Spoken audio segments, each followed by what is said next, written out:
Hello and welcome. I thought today I would do a little bit of a shorter video and show how to replace the BIOS chip on a Dreamcast. Why would you do that, you might ask? Well, what I have here is a Japanese Dreamcast motherboard. I got this unit to refurbish from Japan, so it's no surprise that it has a Japanese BIOS, but that limits its utility if I were to resell it in a North American market, for say on eBay, because it won't start US software, only Japanese software. Otherwise, it's compatible, the same power supply, the same video, but the BIOS prevents us from starting the games without some sort of other hack. So what we can do is we can use an alternate BIOS developed by a fellow who goes by the alias Japanese Cake.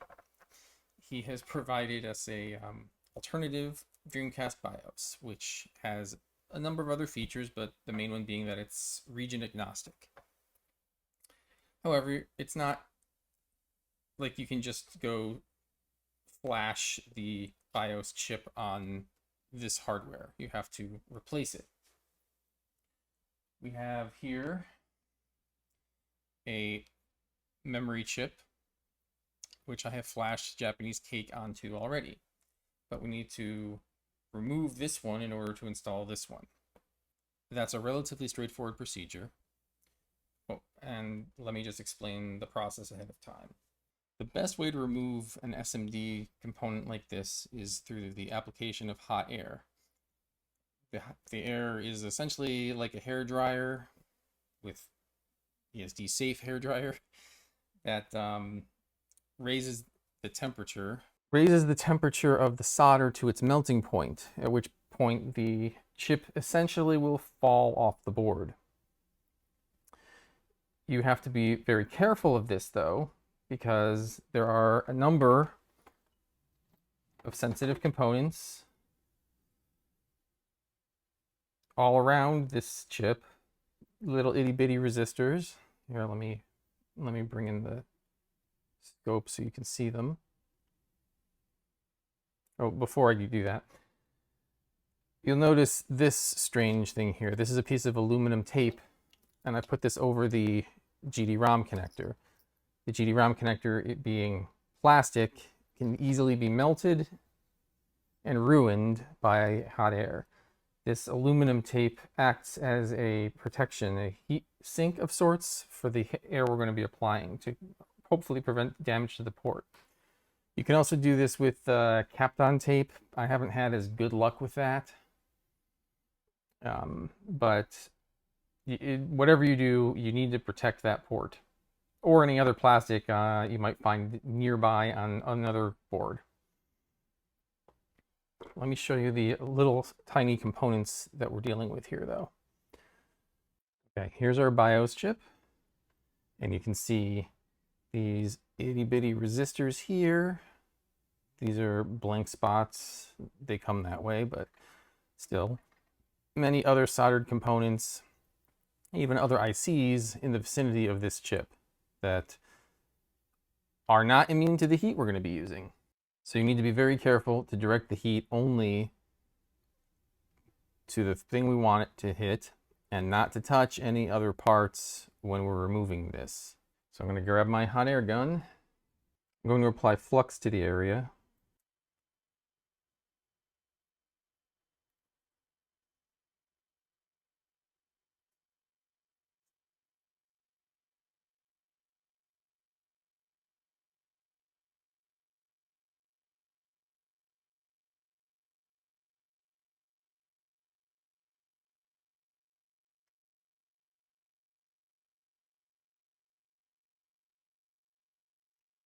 Flux does two things for us.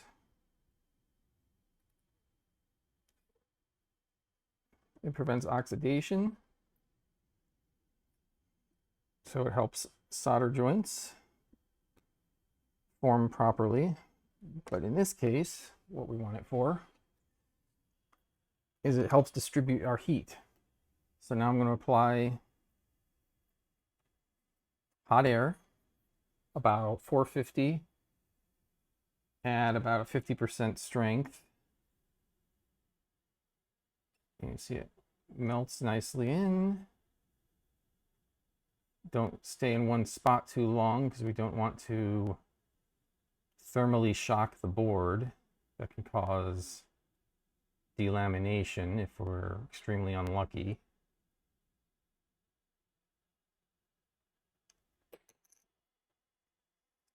And we keep the air very, very close. It's hard to tell on the camera, but I am really close to the chip.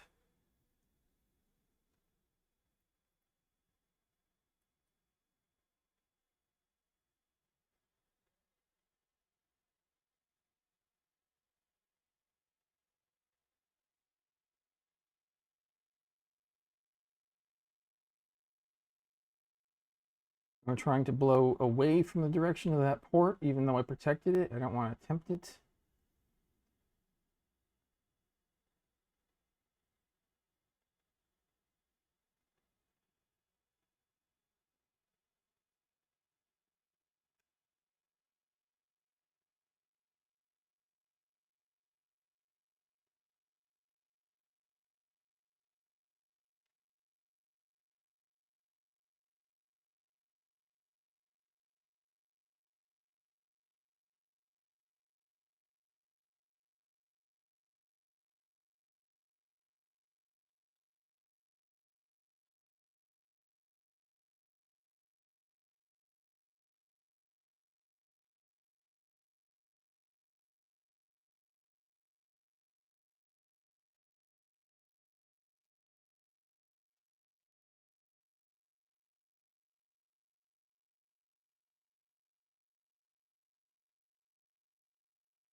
Ever so gently start trying to push it.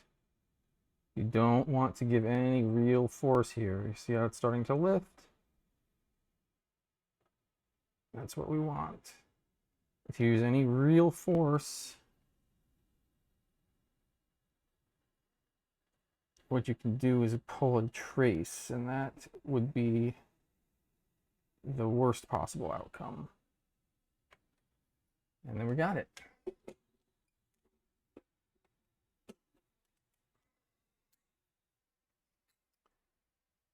And all the traces look intact.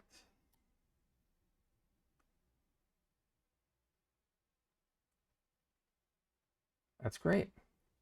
So the next step, set that aside and clean this up. It's better to clean it up while it's warm if you can. Flux comes up much better that way. We're going to use a little isopropyl.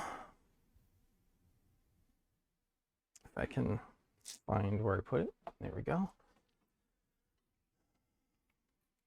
A little swab soaked in isopropyl.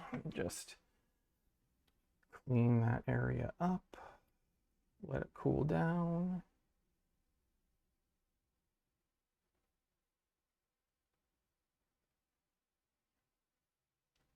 This is why we clean it up. See how yellow that is? It's called no clean flux because you don't have to clean it electrically, not because you shouldn't clean it. It's still a mess. That stuff is sticky, and you just don't want it there in your as a basis for further work. I'm gonna do a white down and then come back at it with some more isopropyl.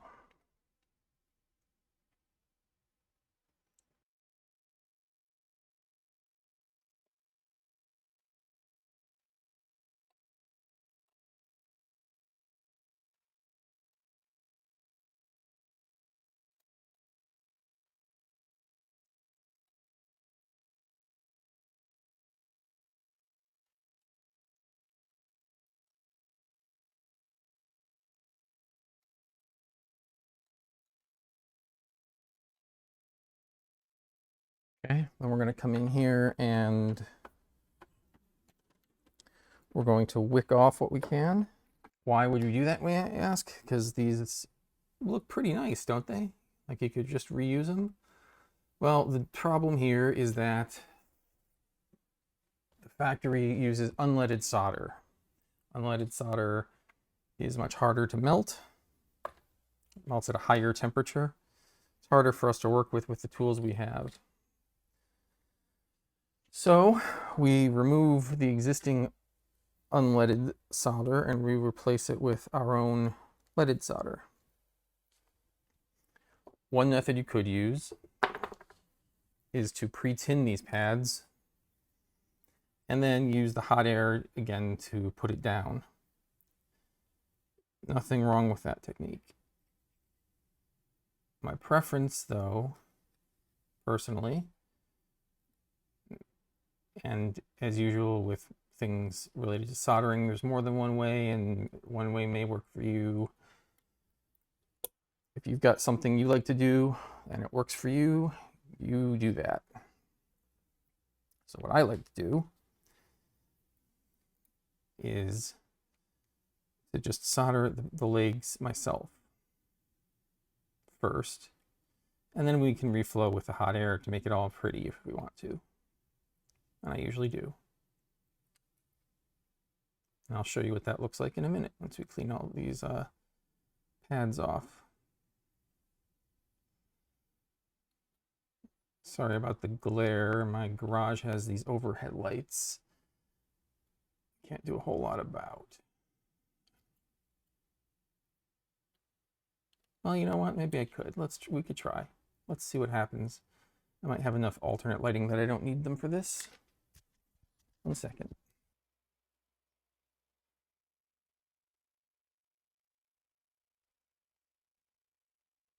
Well, I'm not sure. That might work for you guys.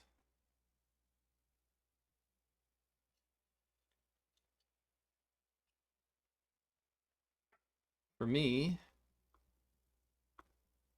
I'm in the dark.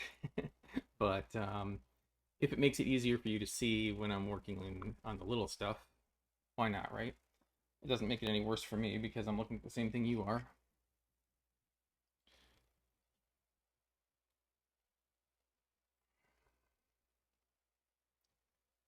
Maybe someday I can have a proper home studio, but that day is not now.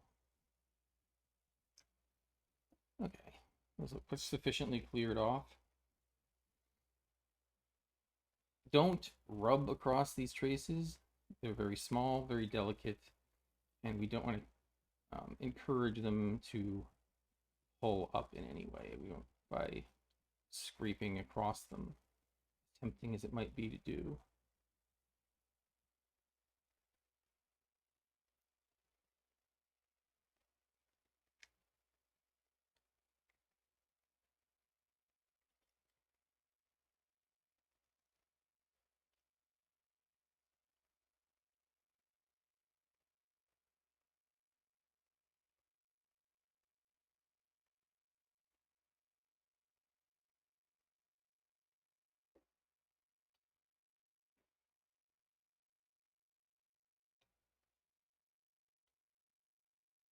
And we're about done. That should be good. We're gonna do one more bit of cleaning.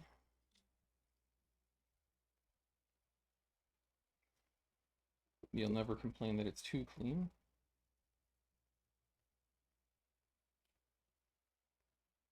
Only reason to do it now is because we're not going to be able to get back underneath that.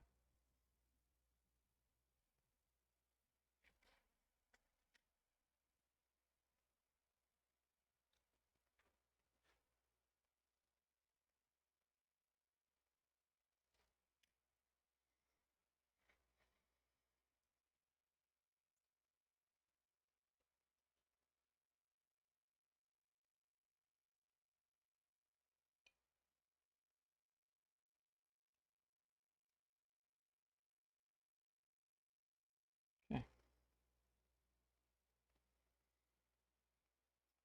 Now we are ready for the new chip. Now, see how the markings on the board, the inset here, the pin 1 has a label of both, not just an arrow, but it also says number 1. On the chip, you can see the same cutout notch here with a dot to indicate pin 1. So pretty hard to misalign this. And we just set it into place. Get my iron tinned just a little bit. And I'm going to align this. Try to get it as nicely centered as we can.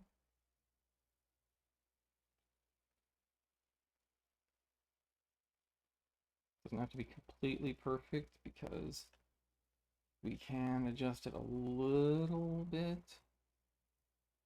after the first tacking, but don't rely on it. Yeah, it's not so bad.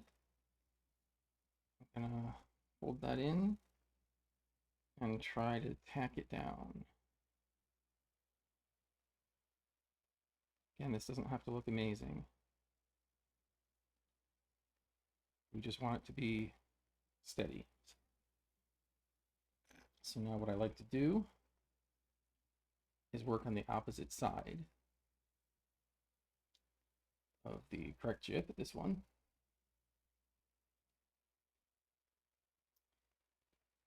Give it a little flux so that our joints come out nice.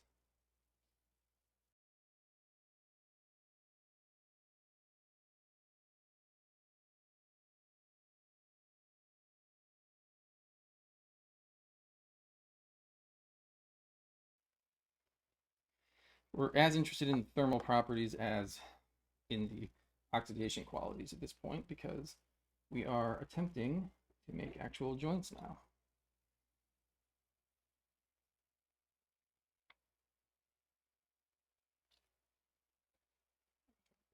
Prefer to work right to left.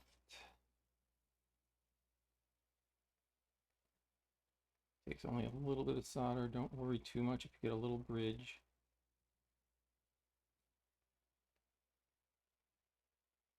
You can always fix it.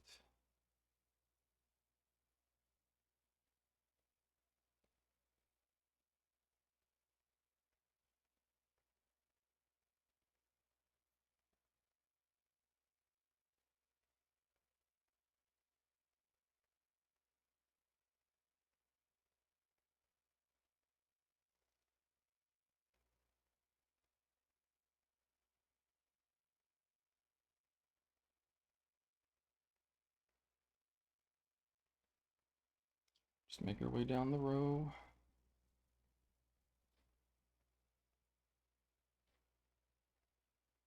Make sure each one seems to have a good amount of solder. Still a little much over here. So once again, very little is required. These are very small things.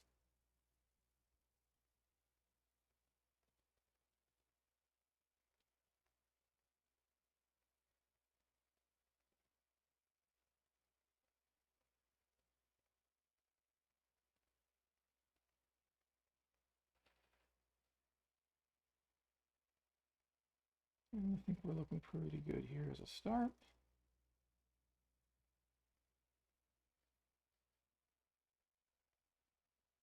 Okay, we'll do the other side the same way.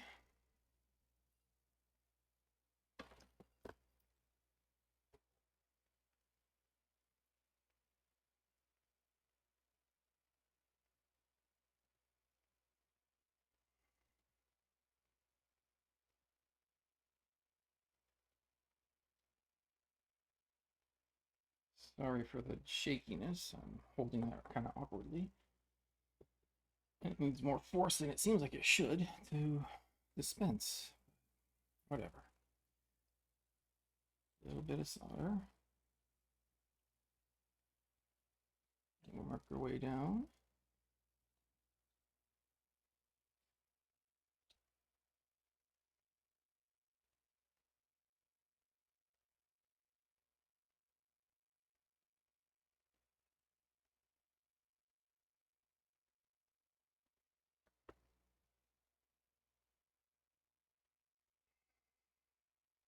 Experimented with different kinds of tips for some reason. I always just prefer these J-shaped or bent tips. Tried wedges and knife tips, and some of them are better for certain other uses, but from a lot of things I just come back to this. It's personal preference though, I think, for the most part. If you like a different tip, there is nothing wrong with that. You can get the job done. That's all anyone can ask. Okay, these all look pretty good to me.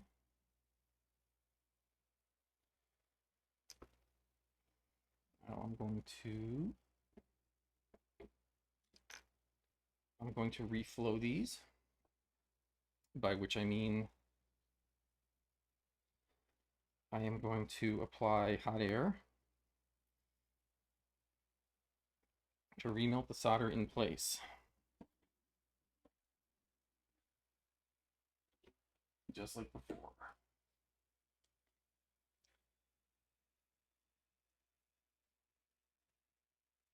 Again, don't hang out in one spot too long.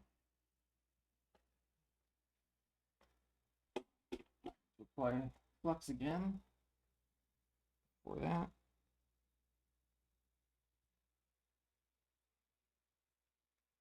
Gel versus liquid, I don't know. I've been experimenting with that too. The gel is definitely nicer if you need it to stay in place longer.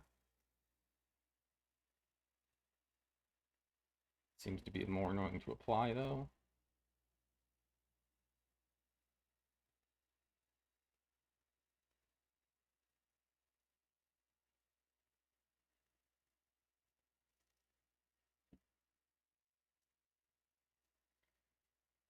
You should see the solder reflow when it happens out there. See? See?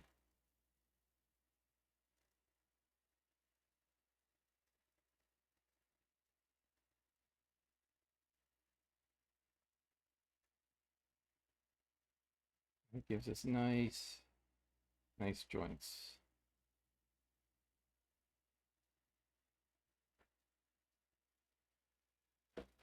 Okay. I want the same for the top.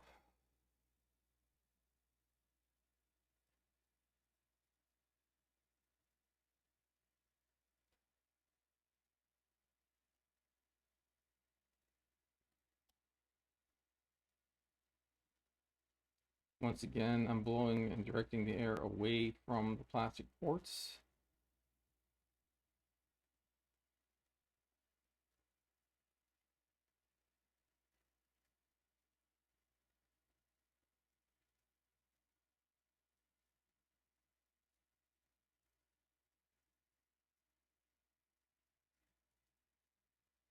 Should be good.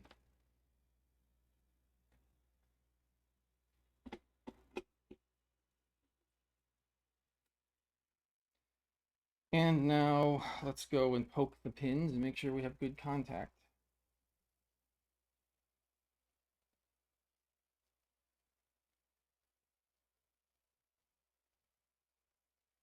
Oh, see, that guy did not. Neither did that one.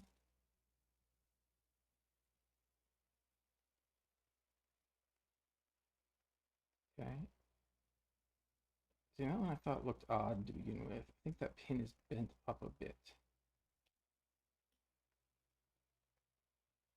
And this is why we check. These pins are often skewed slightly. Enough that it's hard to see. All right, so we have this random here. We'll just probably redo all of them from there to there, just to be safe.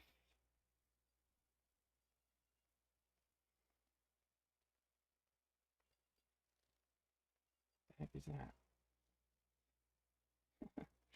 Piece of dust looks gigantic on it.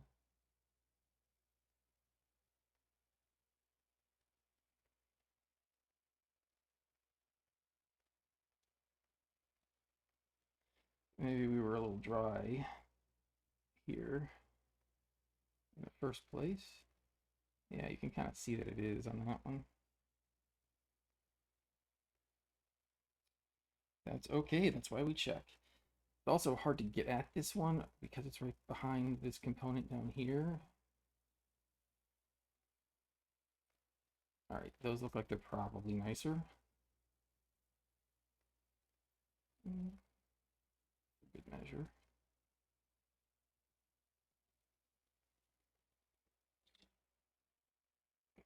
Maybe we should reflow those too, but we'll wait a second. Check these first. See how this side came out.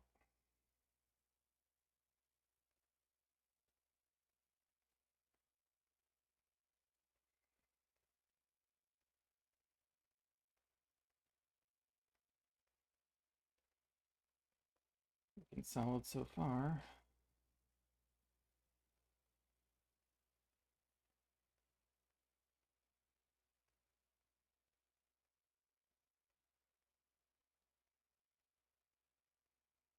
This side fared quite a bit better for whatever reason. All right, fine. We'll just reflow this guy now. That should happen quickly. Touch of flux. Good measure.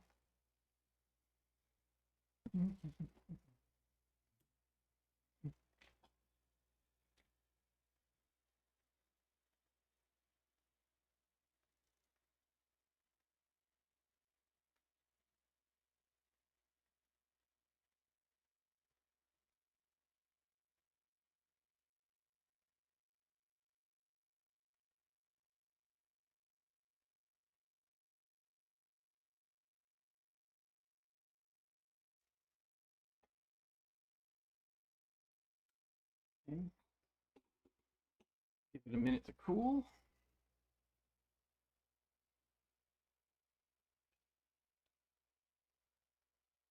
That look much better, huh? And how far was that random pin? Because it no longer looks weird.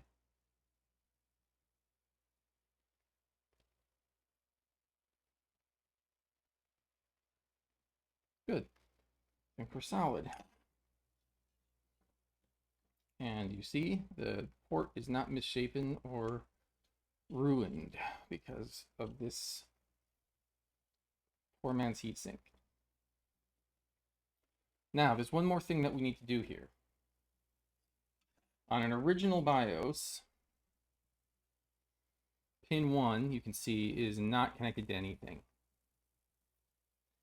This board doesn't connect to anything. There's no ground plane here, no traces. The reason that's significant is because pin 1 is the not reset pin. On an original Sega BIOS, you do not need that pin to be held high. But on a standard memory chip like this, unless that pin has a signal, constant voltage, the chip is held in reset and then therefore can't be read. Therefore, you will boot your Dreamcast and nothing will happen. Obviously, that's no good. So, what we do is we take pin 23, which is VCC or power voltage, and we hardwire it to pin 1 so that whenever the chip has power, it comes out of reset. And we just do that by running a simple bodge wire.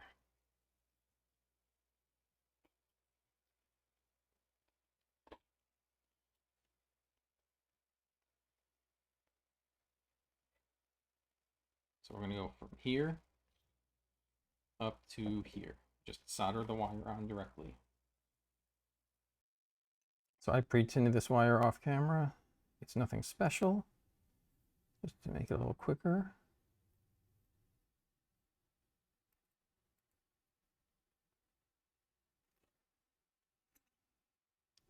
This is just regular old shielded wire. Maybe even a little too large a gauge, but it's fine. It's what I have on hand. The hardest part of this is positioning the cable nicely to try and minimize stress on the joint you're making.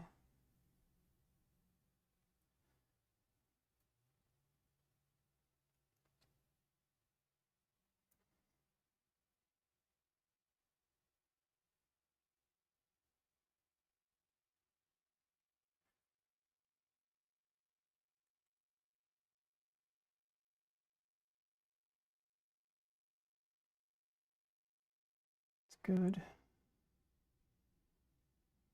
Maybe it would be better with a little less exposed lead there, but it's okay. I'm gonna get it further away from that next pin though, if I can help it.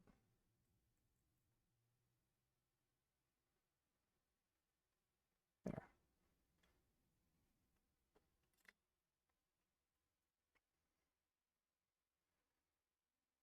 Try and make that look a little nicer.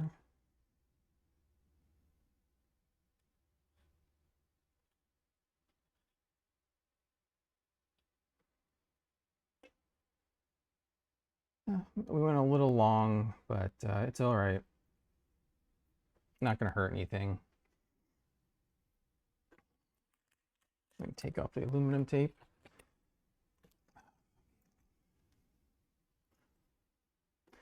And there's one other thing we can choose to do here. Once this is installed in the motherboard, as you might imagine, it's a pain in the butt to update anymore. You can't really take it back out, flash it again in case an update to cake comes out. Now, the fellow who designed and developed Japanese cakes seems to have gone MIA. He hasn't done updates in a long time. There probably won't be any. However, there could be. And if there were, we wouldn't want to have to disassemble the entire Dreamcast just to do an update. So what we can do is take pin 44, which is the not right enable pin. You see, this is also not connected to anything. If you provide this with voltage, it right enables the chip, which means that you can flash it. What we can do is attach that to pin 14 on the GD-ROM header. See if you can see this real well. Each dot is 5 pins. See 1, 2, 3, 4, 5 dot. So 10, 15. Pin 14 is this pin. That is the right pin in the GD-ROM interface. Now, obviously, a Dreamcast doesn't really use that very much, but homebrew software certainly can. And so there is a flasher application you can get, which can use this pin to enable writing on the BIOS chip and update it. It won't hurt anything to do this if nobody ever uses it. So while we're in here, we may as well hook it up. And we're going to do that with just another piece of cable. And no, there's no significance to the colors I'm using here. I'm going to go ahead and pre-tin these off camera again, and I'll do the wire install when I get back. Okay, pin 14, here we go.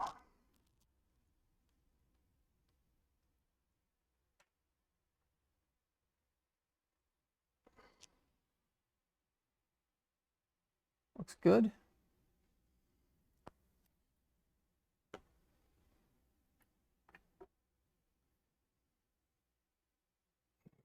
Bring this up just a touch. Trying not to flex the joint.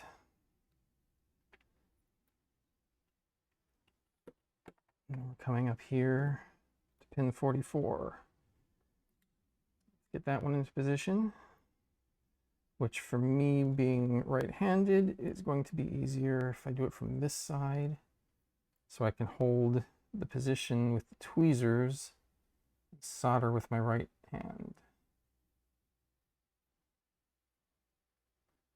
Once again, I've made this cable a bit long.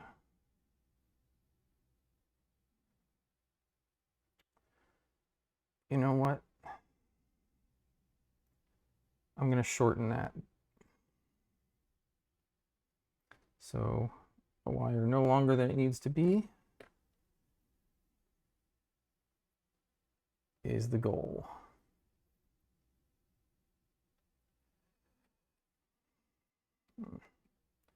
Trying to get an angle on this that is conducive to soldering.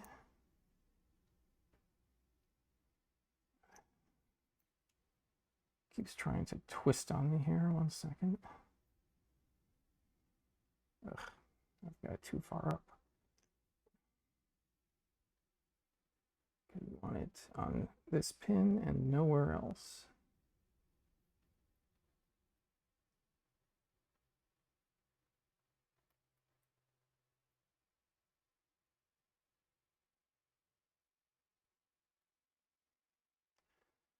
Not good.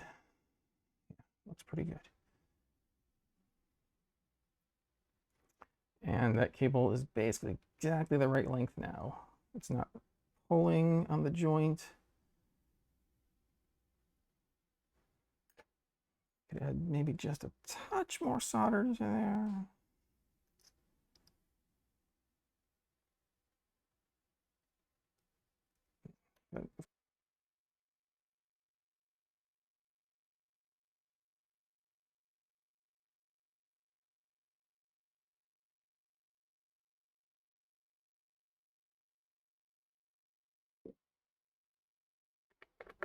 All right, out of abundance of caution, let's make sure this pin still seems to be on the board. It does. This one. And this one. Yes, they all seem solid. Great. Now we'll just clean up. And then we'll start reassembly and testing.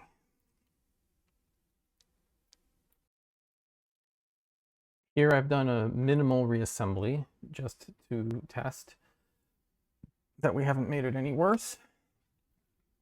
The Dreamcast requires at minimum something in the GD-ROM connector, so the optical drive is fine. It needs the controller board attached, so this flux cable, and it needs a fan that's free to spin.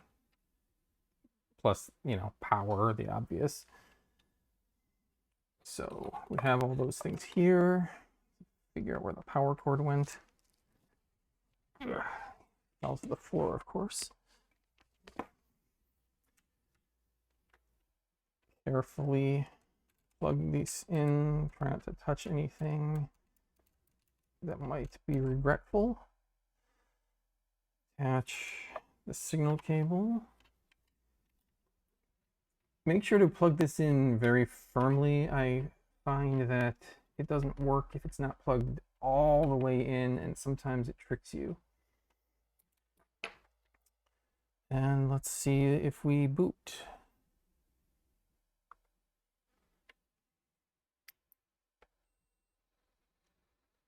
Got the light, that's good.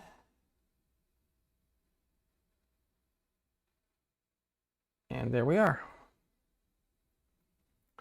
Now, the fact that it booted at all is a nice thing, of course, but you might still have doubts.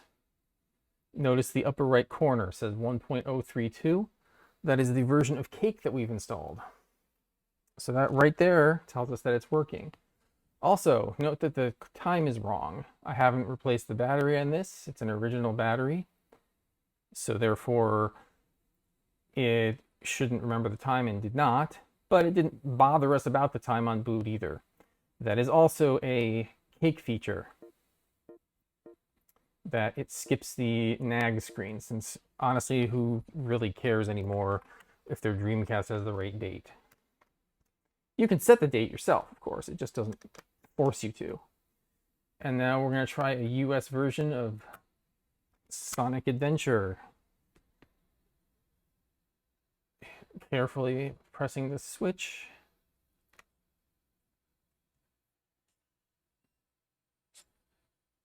And I forget to set the language to English first.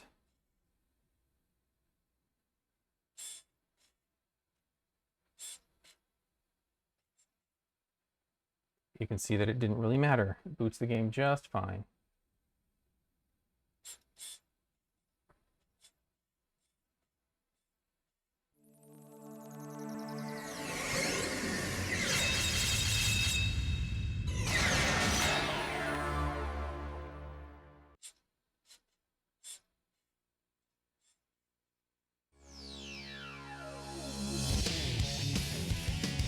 And there we are. Now, one thing I do want to do before I forget is set this system's region to English, or not the region, the language to English. We can do that. I think that's settings.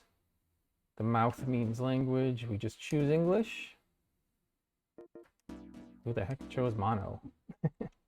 You can set the clock here if you want. Japanese Cake gives us some extra hidden options if you push start. You can choose which, if any, boot animation you get. From what I can tell, it only does this animation if you boot with a disk in the drive and not otherwise. You can skip or not skip the license screen. Whether or not backup disks can be booted without resetting the system. And there's a weird thing to make the main menu 3D,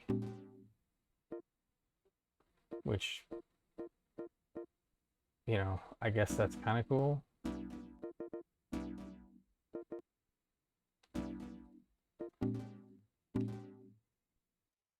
And there you have it. That's how to install Japanese Cake BIOS, region-free BIOS, into a Dreamcast.